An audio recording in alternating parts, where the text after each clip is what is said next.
Hello everyone, welcome to RPN Education.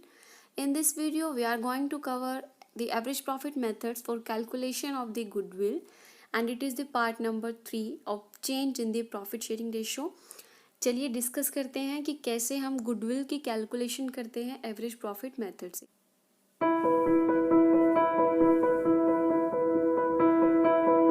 In the last class हमने क्या discuss किया था कि गुडविल क्या होती है और कौन कौन से फैक्टर्स है जो आपकी गुडविल को इफेक्ट करते हैं। ठीक है, अब हमें इस क्लास में क्या डिस्कस करना है, मेथड्स ऑफ गुडविल। जैसे कि हमने पहले डिस्कस किया था कि हमारे पास 3 मेथड होते हैं गुडविल को कैलकुलेट करने के लिए। एक होता है average profit method, second one is super profit method और last one is capitalisation method. ठीक है, ये हमारे पास 3 मेथड होते हैं। So in this video we are going to cover average profit method. अब एवरेज प्रॉफिट मेथड क्या होता है, देखो इसका एक फॉर्मूला है। जब हमें गुडविल को कैलकुलेट करना है, एवरेज प्रॉफिट जो भी होगा आप उसे मल्टीप्लाई करोगे number of the year purchased goodwill. जब ये फॉर्मूला लगाओगे ना तो इससे आपकी क्या आ जाएगी, गुडविल। अब ये फॉर्मूला कहाँ से डिराइव हुआ है, मतलब क्या इसके पीछे कुछ ना कुछ लॉजिक होगा तभी ये फॉर्मूला आपका डिराइव हुआ है। तो चलिए इसे समझते हैं। देखो फॉर एग्जाम्पल, अगर आप किसी बिजनेस को परचेज करते हो, सपोज कोई एक पर्सन है और वो बी के बिजनेस को परचेज करता है, ठीक है, तो उसे कुछ ना कुछ इन कंसिडरेशन उसे कुछ ना कुछ पे करना होगा बी को। ए को कुछ ना कुछ अमाउंट बी को पे करना होगा। ठीक है, अब वो क्या है, वो उसके बिजनेस को परचेज कर रहा है, उसके बिजनेस में उसने इन्वेस्टमेंट भी की हुई है, इंफ्रास्ट्रक्चर्स का पैसा वो देगा, जो भी एसेट्स थी उसको भी वो परचेज कर रहा है तो उसका पैसा वो देगा, और साथ ही साथ वो किसका पैसा देगा, गुडविल का।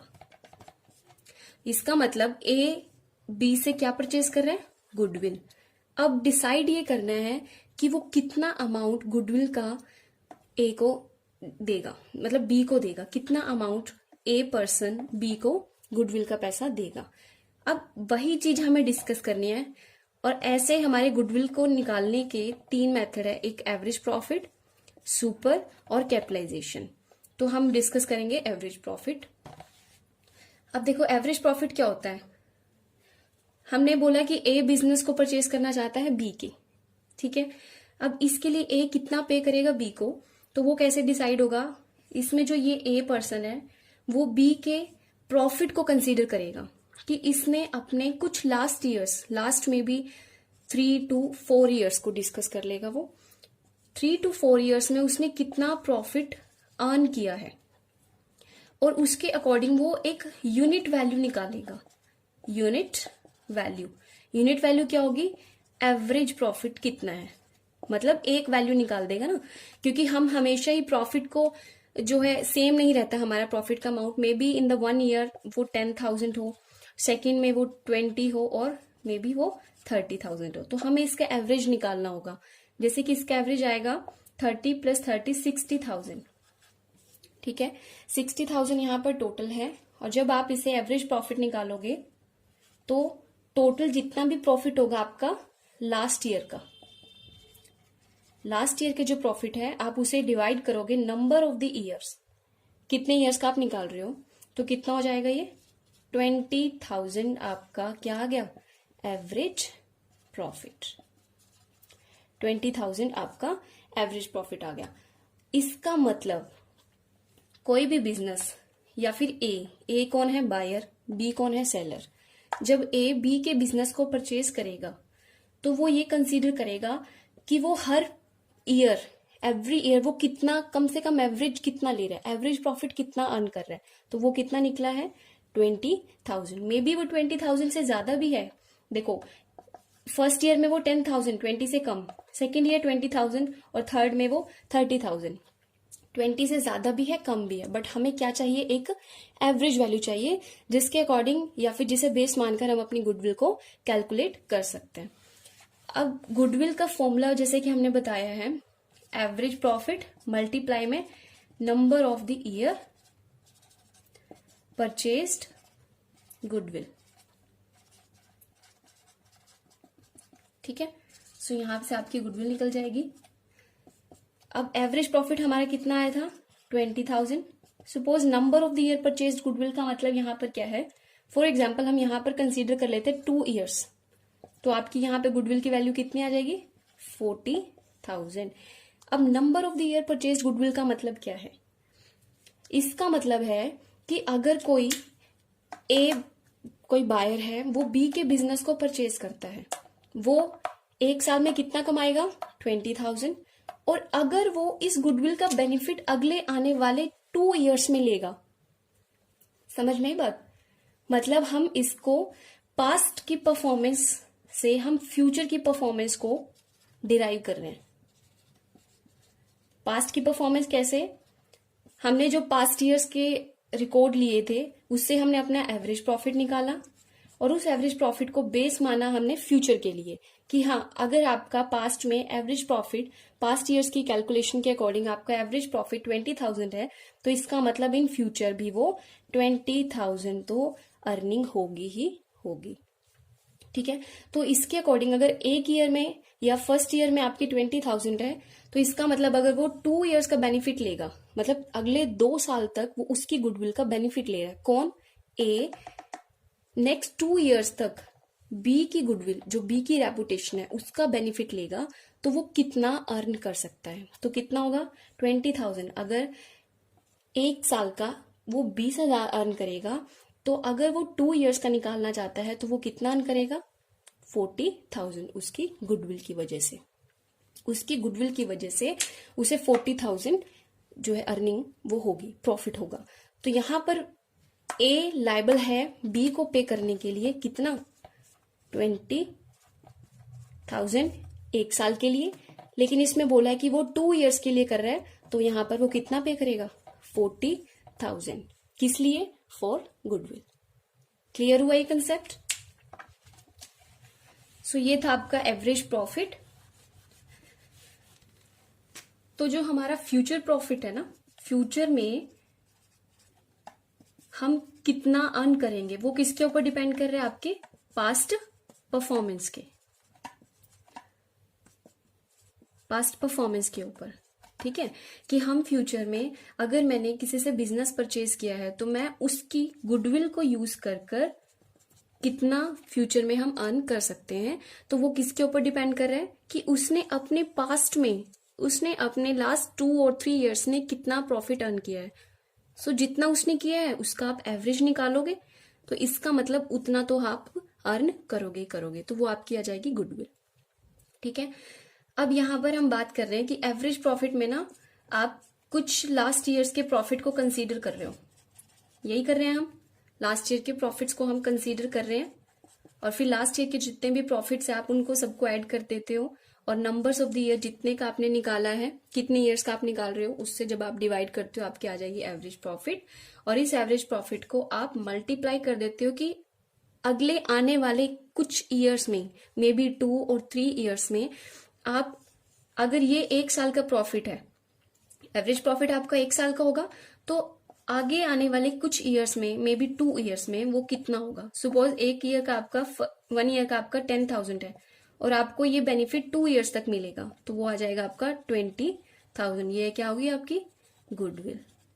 ठीक है, यही था। अब हमारा जो है मेन कंसेप्ट क्या है इसमें, देखो एक चीज नोट करो, हमने बोला लास्ट ईयर्स के प्रॉफिट, तो प्रॉफिट कौन से लेने हमें, अब हमें कुछ एडजस्टमेंट करनी पड़ती है प्रॉफिट्स में से, जो भी लास्ट ईयर के प्रॉफिट्स हैं, adjustment from last year profits. अब वो क्या क्या एडजस्टमेंट है, सबसे फर्स्ट वो क्या है, एबनॉर्मल इनकम, एबनॉर्मल इनकम। अगर आपको कोई ऐसी इनकम हुई है जो कि एब नॉर्मल नेचर है, मतलब वो नॉर्मल नहीं है, वो हमेशा होने वाली इनकम नहीं है। एब नॉर्मल का मतलब क्या होता है? जो आपका मतलब हमेशा होने वाले ना हो, जो नॉर्मल ना हो। ऐसी इनकम जो आप बिजनेस से डेली रूटीन में कमाते हो, जैसे आपको कोई कॉस्मेटिक्स का बिजनेस और आप अपने प्रोडक्ट्स को सेल कर जो इनकम अर्न कर रहे हो वो आपकी नॉर्मल है, क्योंकि आपकी डेली बेसिस पर वो हो रही है। लेकिन ऐसी कोई इनकम, फॉर एग्जाम्पल आपकी कोई लॉटरी लग गई है, ठीक है, लॉटरी लगना, अब ये क्या है, आपकी एब नॉर्मल है, क्योंकि हमेशा तो लॉटरी नहीं लग सकती ना, डिपेंड्स ऑन लक, कि आपकी लग गई आज तो वो क्या हो गया, आपका प्रॉफिट में इंक्लूड हो गया, प्रॉफिट में आपने ऐड कर दिया। या फिर आपने कोई ऐसी चीज है, आपने कोई अपनी गाड़ी या फिर कुछ ऐसी चीज बेच दी, लेकिन हमेशा थोड़ी ना वो चीज होगी, वो आपके बिजनेस से रिलेटेड नहीं है, फिर भी आपने उसे प्रॉफिट में ऐड किया हुआ है, क्योंकि वो आपकी एब नॉर्मल इनकम है। तो आप इसे क्या करोगे, इसकी एडजस्टमेंट क्या होगी, आप उसे प्रॉफिट में से डिडक्ट कर दोगे। क्या करोगे, प्रॉफिट में से डिडक्ट, माइनस हो जाएगी। सो सबसे फर्स्ट था हमारा एबनॉर्मल इनकम। एबनॉर्मल इनकम को अगर आपने ठीक करना अपने प्रॉफिट को, क्योंकि प्रॉफिट आपका ज्यादा था, आपने उसके अंदर ये इनकम ऐड की हुई थी जो कि ऐड नहीं करनी थी, क्योंकि ये हमेशा होने वाला प्रॉफिट या इनकम नहीं है। तो आप अपने प्रॉफिट को ठीक करोगे, उसे एक्यूरेट लेकर आओगे, एक्यूरेट वैल्यू निकालोगे, उसके लिए आप अपने प्रॉफिट्स में से एबनॉर्मल इनकम को डिडक्ट करोगे। Second one is abnormal loss. Abnormal loss, ऐसे लॉस जो आपके नॉर्मल नेचर के ना हो, जो आपके डेली बेसिस पे नहीं होते।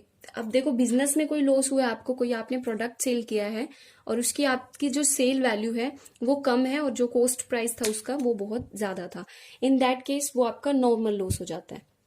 बट यहाँ हम बात करें एबनॉर्मल लॉसेस की, ऐसे लॉस जो आपके नॉर्मल नेचर के नहीं है और ये आपके रूटीन में नहीं होते, ये बहुत ही कम चांसेस होते हैं, कभी कभार होते हैं। तो इसमें क्या होगा, आप फॉर एग्जाम्पल जैसे कि कोई थेफ्ट, ठीक है, चोरी हो जाना, या फिर कोई फैक्ट्री में फायर लग गई, तो ये सब चीजें आपकी डेली बेसिस पे थोड़ी ना होती है। किसी ईयर हो गया, सपोज 2020 में आपका ये इस चीज से लॉस हो गया, तो उस ईयर आपका प्रॉफिट जो है कम हो गया। फॉर एग्जाम्पल आपका एक नॉर्मल लॉस हुआ 10,000 का, तो 10,000 से आपका उस ईयर का जो प्रॉफिट है वो कम हो गया। तो जब आप अपने एवरेज प्रॉफिट को डिराइव करोगे ना, उसको कैलकुलेट करोगे, तो उस टाइम पर आप अपने प्रॉफिट में से जो आपने 10,000 ऑलरेडी माइनस किया हुआ है, क्योंकि आपका लॉस हुआ था, उसे दोबारा से ऐड बैक करोगे, क्योंकि ये आपका एबनॉर्मल लॉस है जो कि नॉर्मल नेचर का नहीं है। क्लियर हुआ? नेक्स्ट आइटम क्या होगी हमारी, income from the investment. Income from investment, आपने कहीं इन्वेस्ट किया है, not in the business but may be outside, ठीक है, आपने कहीं आउटसाइड या फिर कहीं भी ऐसा आउटसाइड बिजनेस है जो आपके बिजनेस से रिलेटेड नहीं है, आपने वहां इन्वेस्ट किया है मनी, और उस इन्वेस्टमेंट से आपने कुछ इनकम कमाई है। तो इसका मतलब वो आप हमेशा तो नहीं कमाओगे, this is not your business income, outside party है, आउटसाइड बिजनेस है, आपने वहां इन्वेस्टमेंट किया है, उसकी वजह से आपको प्रॉफिट हुआ है, तो वो भी एक तरह से आपका क्या हो गया, बिजनेस से रिलेटेड नहीं है, आउटसाइड बिजनेस इनकम है ये, जो कि आपने अपने प्रॉफिट में ऐड की हुई थी। तो इस प्रॉफिट को आप ठीक करोगे, ठीक है, क्योंकि अगर आपने ऐसे ही आपने अपने एवरेज प्रॉफिट निकाला तो ये क्या हो गया, आपकी एक्यूरेट वैल्यू नहीं देगा। तो इस प्रॉफिट में से आप जो भी आपकी इनकम हुई थी इन्वेस्टमेंट से, उसे आप डिडक्ट कर दोगे, तो यहां से आपका एक एक्यूरेट वैल्यू आ जाएगी प्रॉफिट की। ठीक है।